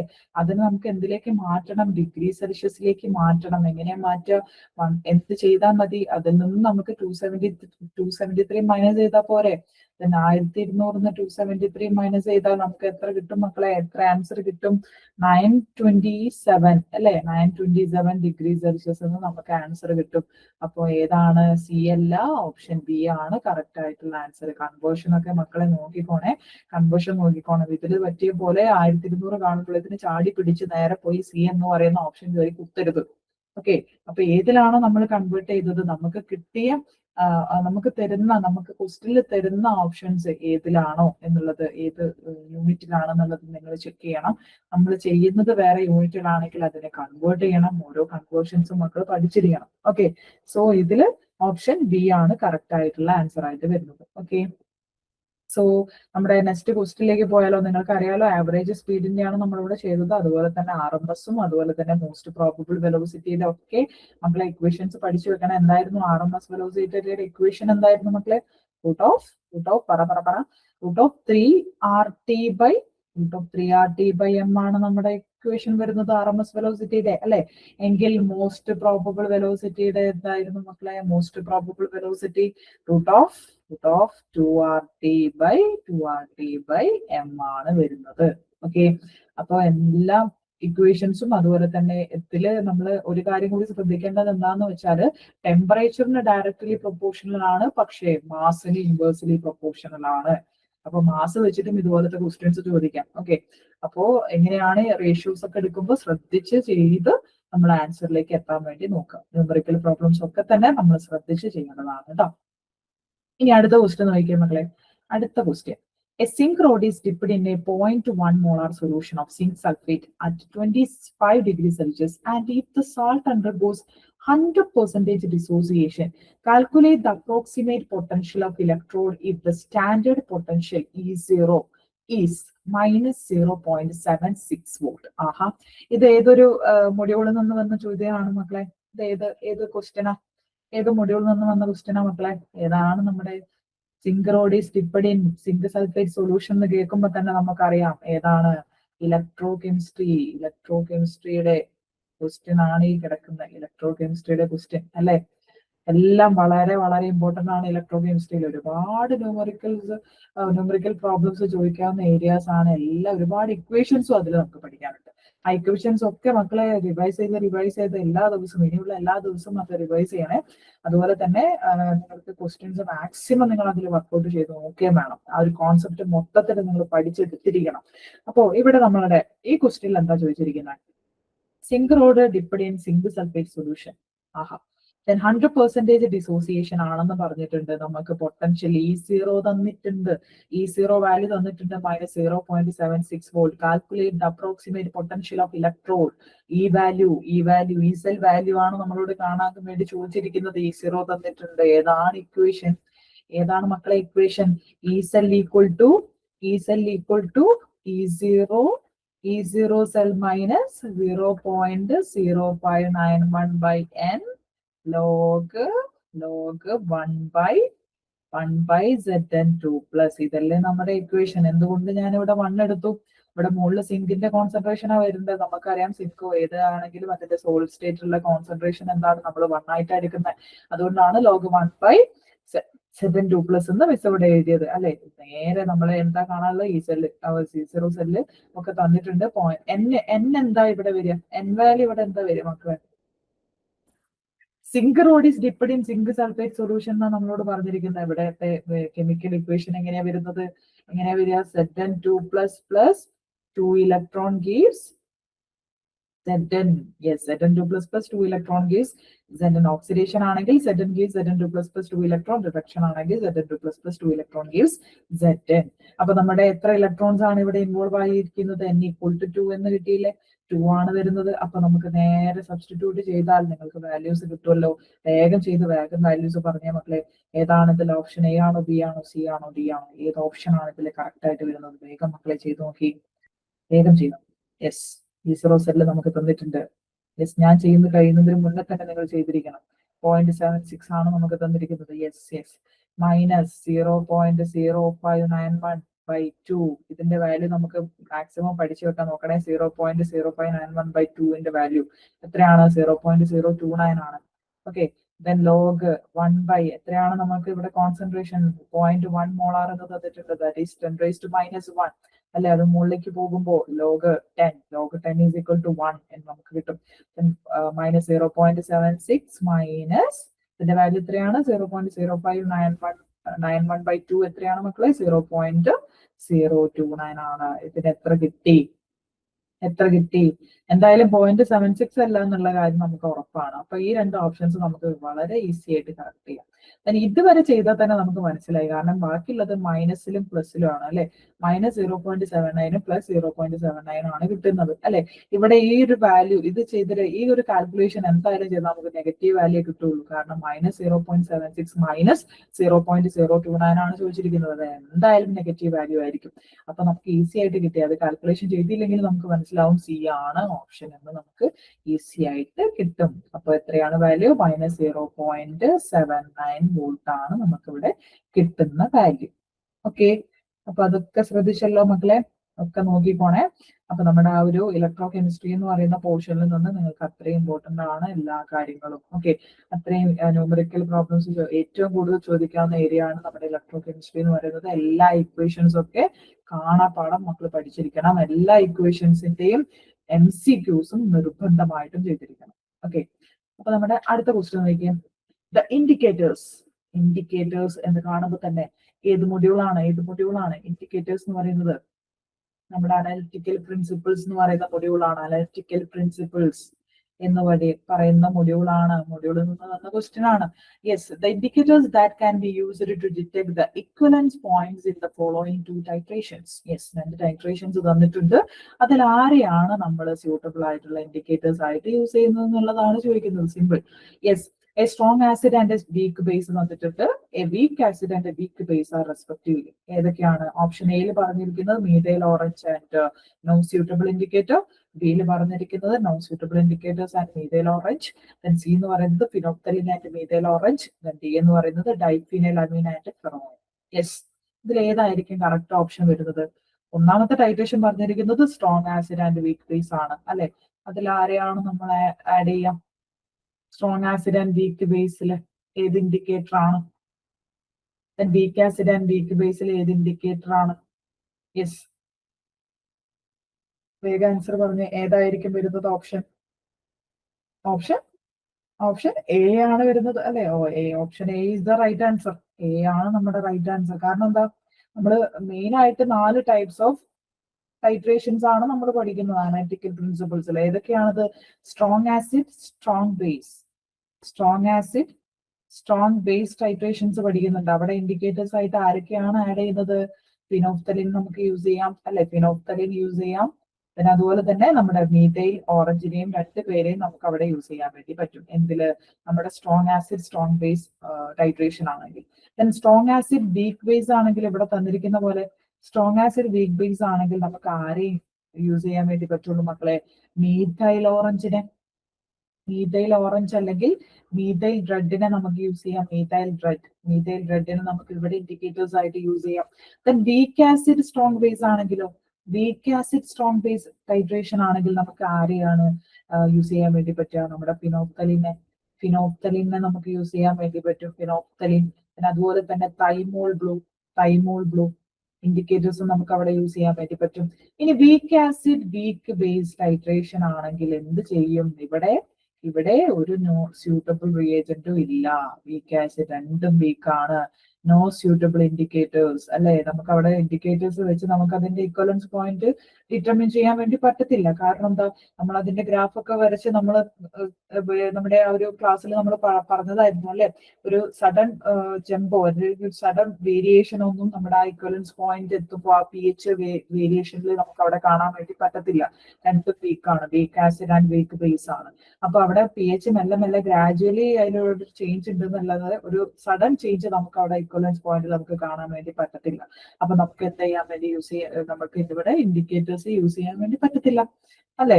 അപ്പൊ നമുക്ക് അങ്ങനത്തെ കേസിലൊക്കെ വീക്ക് ആസിഡ് വീക്ക് ബേസിന്റെ കേസിലൊക്കെ നമ്മൾ പൊട്ടൻഷ്യോമെട്രിക് ടൈട്രേഷൻ ഒക്കെയാണ് യൂസ് ചെയ്തിട്ട് നമ്മൾ ഇക്വലൻസ് പോയിന്റ് ഒക്കെ കണ്ടെത്തുന്നത്. ഓക്കെ, അപ്പോ വീക്ക് ആസിഡ് വീക്ക് ബേസിന്റെ കേസിൽ നോ സ്യൂട്ടബിൾ ഇൻഡിക്കേറ്റേഴ്സ്, അതായത് സെക്കൻഡ് കേസിൽ നോ സ്യൂട്ടബിൾ ഇൻഡിക്കേറ്റർ. ഫസ്റ്റിന്റെ കേസിൽ സ്ട്രോങ് ആസിഡ് വീക്ക് ബേസ് ആണെങ്കിൽ അവിടെ മീഥൈൽ ഓറഞ്ച് ഓർ മീഥൈൽ റെഡിനെ നമുക്ക് യൂസ് ചെയ്യാൻ വേണ്ടി പറ്റും. സോ ഓപ്ഷൻ എ ആണ് കറക്റ്റ് ആയിട്ടുള്ള answer. Okay, 3-4 types of titrations, അതുപോലെ തന്നെ അവിടെ കാണിക്കുന്ന പി എച്ച് വേരിയേഷൻസ്, ദെൻ അവരുടെ ഇൻഡിക്കേറ്റേഴ്സ്, അവരുടെ ഗ്രാഫ് ഒക്കെ ഒന്ന് നന്നായിട്ട് നോക്കിക്കാണ്ട് നമ്മുടെ എക്സാമിനെ അറ്റൻഡ് ചെയ്യാൻ വേണ്ടി നോക്കാം. ഓക്കെ, ഇനി അടുത്ത ക്വസ്റ്റ്യൻ നോക്കിയേ. Calculate the percent atom economy if product of 650 unit mass is obtained from 780 unit mass of reactance. Atom economy എന്ന് പറയുന്ന ടേംസ്, ആറ്റം എക്കണോമി എന്ന് പറയുന്ന ടേംസ് എന്താ, ലാസ്റ്റ് മൊഡ്യൂളിൽ നിന്നുള്ള ക്വസ്റ്റ്യൻ ആണ് അല്ലെ. ആറ്റം എക്കണോമി എവിടെ നിന്നാണ്, ഗ്രീൻ കെമിസ്ട്രി ആ ഒരു റേഞ്ചിൽ നിന്നാണ് ക്വസ്റ്റ്യൻ വന്നിരിക്കുന്നത്. Atom economy, percent atom economy എങ്ങനെ നമുക്ക് കാണാം, ഇക്വേഷൻ അറിയാലോ മക്കളെ. Percent atom economy, percent atom economy, yes, എന്താണ് ഇക്വേഷൻ? പെർസെന്റ് ആറ്റം എക്കണോമിയുടെ ഇക്വേഷൻ എന്തായിരുന്നു? മോളാർ മാസ് ഓഫ് റിയാക്ടന്റ് ആണോ? Molar mass of product divided by, yes, molar mass of reactants into 100. Yes yes, into 100. വേഗം ചെയ്ത് നോക്കിയേ, values ഒക്കെ ഇതിൽ തന്നിട്ടുണ്ട്. ഏതാണ് നമ്മുടെ 650 ഡിവൈഡഡ് ബൈ 780 ഇൻറ്റു 100 ആണ് വരുന്നത്. എത്രയാണ് മക്കളെ കിട്ടുന്ന വാല്യൂ? എത്രയാണ് അപ്രോക്സിമേറ്റ് വാല്യൂ നിങ്ങൾക്ക് കിട്ടുന്നത്? എത്രയായിരിക്കും വാല്യൂ? വേഗം പറഞ്ഞേ. 78. എത്രയാണ് വാല്യൂ? യെസ്, 83.33% എന്ന് കിട്ടിയവരുണ്ടോ? Yes yes, approximate value. Yes, 8 നമുക്ക് കിട്ടിയാൽ തന്നെ നമുക്ക് മനസ്സിലാക്കണം 83 നമുക്ക് ഓപ്ഷൻ കിട്ടി. 83.33%. അപ്പൊ ഓപ്ഷൻ സി ആണ് ഇവിടുത്തെ കറക്റ്റ് ആൻസർ ആയിട്ട് വരുന്നത്. യെസ്, നമ്മൾ അടുത്ത ക്വസ്റ്റ്യൻ നോക്കിയാൽ, ലാസ്റ്റ് ക്വസ്റ്റ്യൻ നോക്കിയാൽ, which one of the following nano materials has the highest theoretical thermal conductivity? Thermal conductivity കൂടുതലുള്ള നാനോ മെറ്റീരിയൽ ആണ് നമ്മളോട് ചോദിച്ചിരിക്കുന്നത്. തന്നിരിക്കുന്ന ഓപ്ഷൻസ് ഏതൊക്കെയാ മക്കളെ? സിലിക്കോൺ നാനോ പാർട്ടിക്കിൾസ് ചോദിച്ചിട്ടുണ്ട്, തന്നിട്ടുണ്ട്. അതുപോലെ തന്നെ കാർബൺ നാനോ ട്യൂബ്സ് തന്നിട്ടുണ്ട്, ക്വാണ്ടം റോഡ്സ് തന്നിട്ടുണ്ട്, ഗോൾഡ് നാനോ റോഡ്സ് തന്നിട്ടുണ്ട്. ഇതിൽ ഏതിനാണ് തെർമൽ കണ്ടക്ടിവിറ്റി കൂടുതൽ എന്ന് ചോദിച്ചാൽ നിങ്ങൾ ഏതാണ് ഇതിൽ ആൻസർ പറയാം? ഏതാണ് ഇതിന് ആൻസർ? തെർമൽ കണ്ടക്ടിവിറ്റി കൂടുതൽ എന്ന് പറഞ്ഞാൽ ഏറ്റവും നന്നായിട്ട് ഹീറ്റിനെ ട്രാൻസ്ഫർ ചെയ്യുന്ന ആൾ ആരാണ് ഇതില്? സിലിക്കൺ ആണോ, കാർബൺ നാനോ ട്യൂബ്സ് ആണോ, ക്വാണ്ടം ഡോട്ട്സ് ആണോ, ഗോൾഡ് ആണോ? ആരാണ് മക്കളെ? ആരാണ് ഇവിടെ ആൻസർ ആയിട്ട് വരുന്നത്? Carbon nano tubes. Yes yes, carbon nano tubes ആണ് ആൻസർ ആയിട്ട് വരുന്നത്. ഇതിന്റെ ഓർഡർ എങ്ങനെയാ മക്കളെ? കാർബൺ നാനോ ട്യൂബ്സിനായിരിക്കും ഏറ്റവും കൂടുതൽ തെർമൽ കണ്ടക്ടിവിറ്റി ദാൻ ഗോൾഡ് അല്ലെ, ഗോൾഡ് നാനോ റോഡ്സിനെക്കാളും. അത് കഴിഞ്ഞിട്ടാണ് ആര് വരുള്ളൂ? നമ്മുടെ സിലിക്കൺ വരുന്നുള്ളൂ, സിലിക്കൺ നാനോ പാർട്ടിക്കിൾസ്. അതും കഴിഞ്ഞിട്ടേ നമ്മുടെ ക്വാണ്ടം ഡോട്ട്സ് വരുന്നുള്ളൂ കേട്ടോ. ക്വാണ്ടം ഡോട്ട്സ് അതും കഴിഞ്ഞിട്ടേ നമുക്ക് തെർമൽ കണ്ടക്ടിവിറ്റി റേഞ്ചിൽ നമുക്ക് കാണാൻ വേണ്ടി പറ്റുള്ളൂ. ഓക്കെ, അപ്പൊ ഈ ഒരു ഓർഡർ പഠിച്ചു വെച്ചേക്കുക. അതുപോലെ തന്നെ തെർമൽ കണ്ടക്ടിവിറ്റി കൂടുതലുള്ളത് ആരാണ് ഇവിടെ? നമ്മുടെ തന്നിരിക്കുന്ന ഓപ്ഷനിൽ കാർബൺ നാനോ ട്യൂബ്സിനാണ് എന്നുള്ള കാര്യം ഓർത്ത് വെക്കുക. അതുപോലെ തന്നെ കാർബൺ നാനോ ട്യൂബ്സിൽ തന്നെ ഒരുപാട് കാര്യങ്ങൾ നമുക്ക് പഠിക്കാനുണ്ട്. അതിന്റെ classifications, single walled, multi walled, അതിന്റെ ഡിഫറൻസസ്, അതുപോലെ തന്നെ ഗ്രാഫീന്, ഫുള്ളറീന്, അങ്ങനെ ഒരുപാട് കാര്യങ്ങൾക്ക് നമ്മൾ നാനോ മെറ്റീരിയൽസിൽ നമുക്ക് പഠിക്കാനുണ്ട്. അതിന്റെ സിന്തസിസ്, ടോപ്പ് ഡൗണും ബോട്ടം അപ്പ് സിന്തസിസും അതിൽ അടങ്ങിയിരിക്കുന്ന ഒരുപാട് മെത്തേഡ്സ് നമ്മൾ പഠിക്കുന്നുണ്ട്. അതൊക്കെ മക്കളെ വൃത്തിക്ക് ഇരുന്ന് കണ്ട് പഠിച്ചോണേ.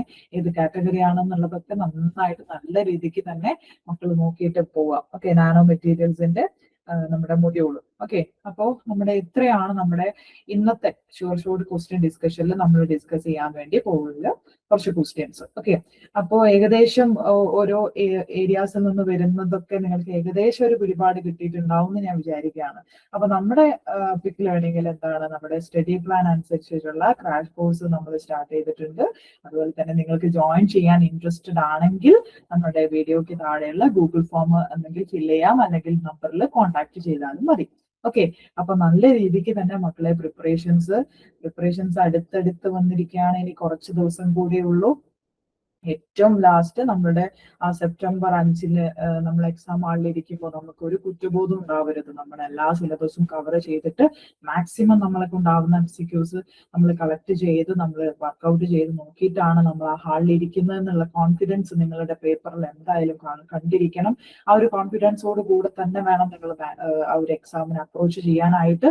അപ്പോ മക്കളെ നല്ല രീതിക്ക് തന്നെ ഇനി ഒരിക്കലും ടൈം വേസ്റ്റ് ചെയ്യാനില്ല മക്കളെ. നല്ല രീതിക്ക് നിങ്ങൾ കഷ്ടപ്പെട്ട് MCQs അത്രയും നിങ്ങൾ ജസ്റ്റ് ഇങ്ങനെ ട്രൈ ചെയ്ത് നോക്കുക. ചില MCQs ഒക്കെ നിങ്ങൾക്ക് ആൻസർ കിട്ടിയില്ലെങ്കിൽ ഫ്രസ്ട്രേറ്റഡ് ആവാൻ നിൽക്കരുത്. കാരണം കുറച്ചും കൂടി ആ ഏരിയാസ് കുറച്ചും കൂടി ഒന്ന് റിവൈസ് ചെയ്തിട്ട് വീണ്ടും അതുപോലത്തെ ക്വസ്റ്റ്യൻസ് ഒന്ന് വർക്ക്ഔട്ട് ചെയ്ത് നോക്കാൻ വേണ്ടി നോക്കിയാൽ മതി. ഓക്കെ, അതൊന്നും മക്കള് അതിലൊന്നും നിങ്ങൾ ഡെസ്പായി പോകരുത്. MCQs നമ്മൾ കൂടുതൽ ചെയ്യാൻ പറയുന്നത് നിങ്ങളുടെ കോൺഫിഡൻസ് ബൂസ്റ്റ് ചെയ്യാനാണ്, അല്ലാതെ കോൺഫിഡൻസ് കുറയ്ക്കാനല്ല. അതിലെ കുറച്ച് ക്വസ്റ്റ്യൻസ് നിങ്ങൾക്ക് ചെയ്യാൻ പറ്റുന്നില്ല എന്നുള്ളത് സ്വാഭാവികമായിരിക്കും. പക്ഷേ അത് നിങ്ങൾ കൂടുതൽ മേക്കപ്പ് ചെയ്ത് കൊണ്ടുപോകുക എന്നുള്ളടത്താണ് നിങ്ങളുടെ വിജയം ഇരിക്കുന്നത്. ഓക്കെ, അപ്പോൾ എന്തായാലും മക്കൾ നല്ല രീതിക്ക് തന്നെ പ്രിപ്പയർ ചെയ്യുക. നല്ല രീതിക്ക് ഒരുപാട് MCQs ഒക്കെ തന്നെ നിങ്ങൾ കളക്ട് ചെയ്ത് വർക്ക്ഔട്ട് ചെയ്യാൻ വേണ്ടി നോക്കാം. ഓക്കെ, അപ്പൊ സോ എല്ലാവർക്കും ഓൾ ദ ബെസ്റ്റ്. നന്നായിട്ട് തന്നെ വർക്ക്ഔട്ട് ചെയ്ത് നല്ല റാങ്കിലേക്ക് മക്കൾ എത്തട്ടെ. ഓക്കെ, സോ എല്ലാവർക്കും താങ്ക് യു.